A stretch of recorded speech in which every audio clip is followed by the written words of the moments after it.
ఈనాటి ధ్యానం కొరకు లూకా సువార్త 13వ అధ్యాయం 6వ వచనం నుండి 9వ వచనం వరకున్న భాగాన్ని నేను చదువుతాను, మీరు వినండి. మరియు ఆయన వారితో ఈ ఉపమానం చెప్పాను. ఒక మనుష్యుని ద్రాక్ష తోటలో అంజూరపు చెట్టు ఒకటి నాటబడి ఉండెను.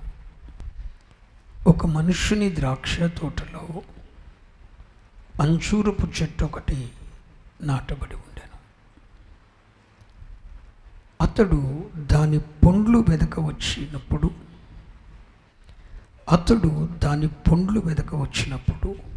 ఏమీ దొరకలేదు. కనుక అతడు, ఇదిగో 3 ఏండ్ల నుండి నేను ఈ అంజూరపు చెట్టున పండ్లు వెదకవచ్చుచున్నాను, కానీ ఏమీ దొరకలేదు. దీనిని నరికివేయము, దీని వలన ఈ భూమి ఏల వ్యర్థమైపోవలెనని ద్రాక్ష తోటమాలితో చెప్పాను. అయితే వాడు, అయ్యా, నేను దాని చుట్టూ త్రవ్వి ఎరువు వేయి మట్టుకు ఈ సంవత్సరం కూడా ఉండనిమ్ము, అది ఫలించినా సరి, లేని ఎడల నరికించి వేయుమని అతనితో చెప్పాను. సరే, ఈనాటి ధ్యానం కొరకు చదువుబడిన వాక్య భాగాన్ని మనం ఒకసారి పరిశుద్ధాత్మ ప్రేరణలో దాన్ని ధ్యానిస్తే, ద్రాక్ష తోటలో ఉన్న ఒక అంజూరం మనకు కనపడుతుంది. అదేమో ద్రాక్ష తోట. ఆ ద్రాక్ష తోటలో ఒక అంజూరం. ఆ అంజూరాన్ని ఆ యజమాని, ఆ తోట యజమాని ఆ అంజూరపు చెట్టు యొక్క పండ్లు వెతుకుతున్నాడు.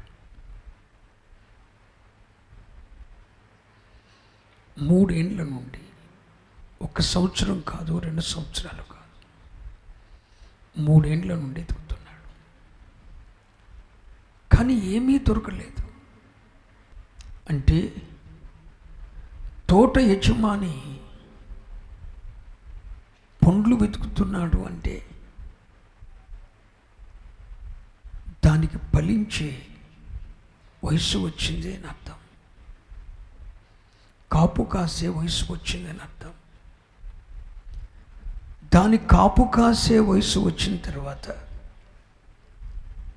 ఆ తోట యజమాని పండ్లు వెతుకుతున్నాడు. అరే, ఇది కాపు కాసే వయసు వచ్చింది కదా, పండ్లు ఏమైనా దొరుకుతాయేమో అని చెప్పి 1 సంవత్సరం వెతికాడు, దొరకల. 2 సంవత్సరాలు వెతికాడు, దొరకల. 3వ సంవత్సరం కూడా వెతికాడు, దొరకల. అప్పుడు తోటమాలిని కేక వేశాడు, బాబరే, ఈ చెట్టు బట్టి, ఈ అంజూరపు చెట్టును బట్టి ఈ భూమి ఏల వ్యర్థమైపోవాలి, దీనిని నరికించివేయి అన్నాడు. ఆ తోటమాలి బ్రతిమాలుకున్నాడు, అయ్యా, ఈ సంవత్సరం మట్టు కూడా ఉండనివ్వండి, నేను దాని చుట్టూ త్రవ్వుతాను, ఎరువు వేస్తాను, ఒకవేళ ఫలించినా సరే ఈ 1 సంవత్సరం, ఒకవేళ ఫలించకపోతే నరికివేద్దాం అని చెప్పారు. ఇది యేసయ్య చెప్పిన ఉపమానం. ఇది మనందరికీ తెలిసిన విషయమే. అనేక సార్లు వింటూనే ఉన్నాం. కానీ ఈ రాత్రి నాకు ఇచ్చిన ప్రత్యక్షత ఏంటంటే, ఒకసారి చూడండి, ఈ అంజూరపు చెట్టు అనేది దేవుని జనాంగాన్ని చూస్తుంది. దేవుని జనాంగాన్ని చూస్తుంది. కావాలని చెప్పి ఆ తోట యజమాని దీన్ని ప్రత్యేకించి నాటుకున్నాడు. తోటంతా ఒక ఎత్తు, అంజూరం ఒక ఎత్తు. అదేమో ద్రాక్ష తోట. ఆ తోటంతా ఒకటి. ఆ తోటలో అంజూరం మాత్రమే ఒకటి. ఆ తోటంతా ఒకెత్తైతే ఆ తోటలో ఉన్న అంజూరం మరొక ఎత్తు. గ్రామమంతా ఒకెత్తైతే, లోకమంతా ఒకెత్తైతే, సమాజమంతా ఒకెత్తైతే, దేవుని దృష్టిలో నీవు మాత్రం ఒక ప్రత్యేకమైన వ్యక్తివి. ఆమేన్. దేవుని దృష్టిలో సమాజమంతా ఒక ఎత్తు, ఈ అంజూరం ఒక ఎత్తు. సమాజమంతా ఒక ఎత్తు, ఈ అంజూరం ఒక ఎత్తు. ఈ లోకమంతా ఒక ఎత్తు అయితే దేవునికి నువ్వు మాత్రమే ఒక ప్రత్యేకమైన వాడివేమో.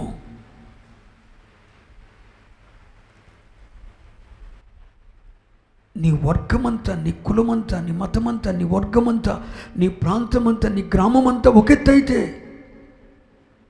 నీవు మాత్రమే ఒకెత్తేమో. అందరూ ఒకెత్తైతే నిన్ను దేవుడు మరొక ఎత్తుగా చూస్తూ వచ్చాడేమో. నిన్ను ఒక ప్రత్యేకించి నాటుకున్నాడేమో. నీ మీద ఒక ప్రత్యేకమైన దృష్టి నిలిపాడేమో.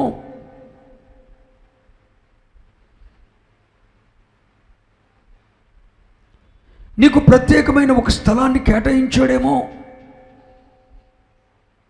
అవును, కేటాయించాడు. మీరు చూడండి, ద్రాక్ష తోటలో ఎవరైనా కూడా మామిడి చెట్లు లాంటి ఈ అంజూరపు చెట్లు లాంటి చెట్లు వేయరు. ఎందుకంటే 10-12 ద్రాక్ష ఒల్లులను, 10-12 ద్రాక్ష ఒల్లులు నాటగలిగిన స్థలాన్ని ఒక అంజూరం ఆక్యుపై చేసేస్తుంది. అంటే నీ ఒక్క విషయమై శ్రద్ధ చూపి 10-12 ద్రాక్ష ఒల్లులను పక్కన పడేసాడేమో. నీ మీద మాత్రమే శ్రద్ధ పెట్టి 10-12 ద్రాక్ష తీగలకు కావలసిన చోటు నీ ఒక్కడికే ఇచ్చాడేమో, నీ ఒక్కదానికి ఇచ్చాడేమో.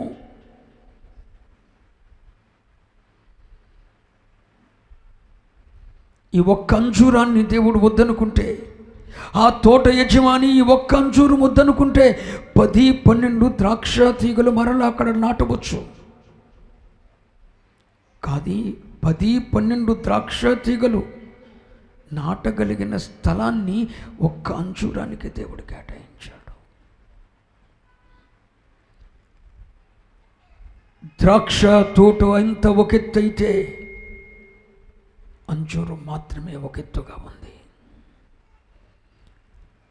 10-12 ద్రాక్ష ఒల్లులు ఉండగలిగిన స్థలాన్ని దేవుడు దానికి కేటాయించాడు.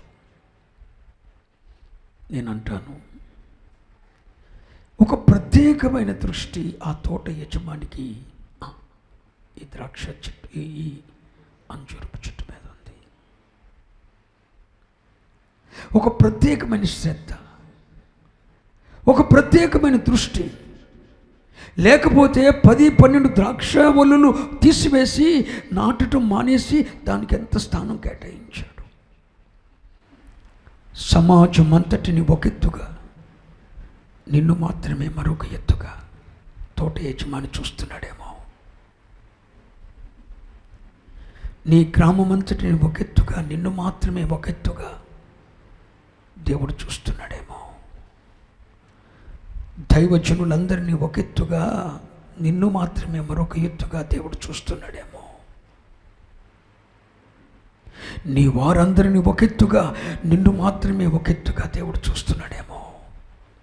నీ కొరకు ఒక ప్రత్యేకమైన స్థానాన్ని దేవుడు కేటాయించాడేమో.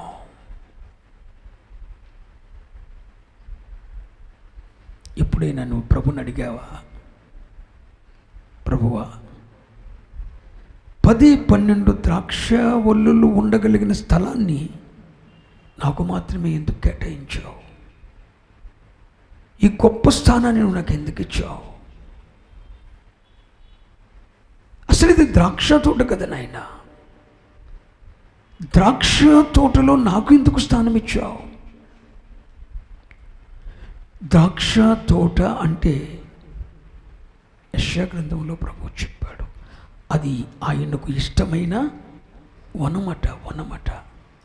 ద్రాక్ష తోట అనేది ఆయనకి ఇష్టమైన వనమట, నా సొంత మాట కాదు. యెషయా గ్రంథం 5వ అధ్యాయం 7వ వచనం. ఇశ్రాయేలు వంశము సైన్యములకు అధిపతియగు యెహోవా ద్రాక్ష తోట, యూదా మనుషులు ఆయనకి ఇష్టమైన వనం. ఆ యెహోవా ద్రాక్ష తోట ఆయనకి ఇష్టమైన వనం. ద్రాక్ష తోట అనేది దేవునికి ఇష్టమైన వనం. ఆయనకి ఇష్టమైన ఒక వనాన్ని నాటుకునేటప్పుడు, అరే బిడ్డ, దేవునికి ఇష్టమైన ఒక తోట, ఒక వనము నాటుకునేటప్పుడు అందులో ఎందుకో దేవుడు నీకు ఒక ప్రత్యేకమైన స్థానం ఇచ్చాడు. ఆ ద్రాక్ష తోటేమో దేవునికి ఇష్టమైన వనం. ఆయనకి ఇష్టమైన ఒక వనాన్ని నాటుకునేటప్పుడు అందులో దేవుడు నీకు ఒక ప్రత్యేకమైన స్థానం ఇచ్చాడు. అని నువ్వు ద్రాక్ష చెట్టువు కాదు, అని నువ్వు ద్రాక్షవల్లివి కాదు. కానీ ఎందుకో ఆయనకి ఇష్టమైన వనమైన ద్రాక్ష తోటలో నీకొక స్థానాన్ని ఇచ్చాడు, నీకొక స్థానం ఇచ్చాడు. అది ఎంత స్థానం అంటే 10-12 ద్రాక్ష తోటలకు ఇచ్చే, 10-12 ద్రాక్ష వల్లులకు ఇచ్చే స్థానం నీకు ఇచ్చాడు. ఒక ద్రాక్ష వల్లి బదులు నిన్ను నాట్లా 10-12 ద్రాక్ష వల్లులను తీసివేస్తే కానీ ఈ అంజూరాన్ని నాటడం కుదరదు. అంటే నిన్ను కావాలనుకొని 10-12 మందిని వదిలేసుకున్నాడు దేవుడు. నిన్ను తన వనములో నాటుకోవటానికి, తనకిష్టమైన ద్రాక్ష వనములో నిన్ను నాటుకోవటానికి 10-12 ద్రాక్ష వల్లులను పక్కన పడేసి నీకు ఒక స్థానాన్ని ఇచ్చాడు. అంటే నీ ఎడల ఆయనకేదో ఒక సఫలత ఉంది, నీ నుండి ఏదో ఒక కార్యాన్ని ఆయన ఆశిస్తున్నాడు, నీ నుండి ఏదో ఒక ఉద్దేశం ఆయన కలిగి ఉన్నాడు. రే సంఘములో ఎవరికివ్వని ఆధిక్యత నీకెందుకు ఇచ్చాడు దేవుడు? 10-12 మంది విశ్వాసుల ఎదుటి పంచవలసిన ప్రేమ నీ ఒక్కడికే ఎందుకు పంచుతున్నాడు దేవుడు? తనకిష్టమైన ద్రాక్షవల్లులో, తనకిష్టమైన ద్రాక్షవనములో ఎక్కడో చెత్తగాడిని, అడవి కొమ్మైన అంజూరాన్ని తీసుకుని వచ్చి నిన్నెందుకు నాటుకున్నాడు?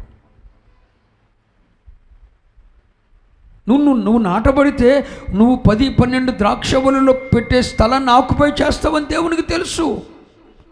అయినా నేను నాటుకున్నాడు, నీకు ఒక స్థానం ఇచ్చాడు.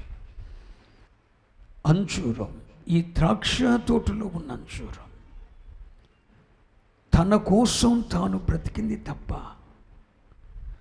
తనను నాటిన యజమాని ఏ ఉద్దేశముతో, ఏ సంకల్పంతో, ఏ నిర్ణయముతో, ఏ ప్రణాళికతో నాటాడు అన్నది గ్రహించలేని అంజూరం అండిది. అరే బాబు, నీకెందుకు స్థానం ఇచ్చాడు దేవుడు?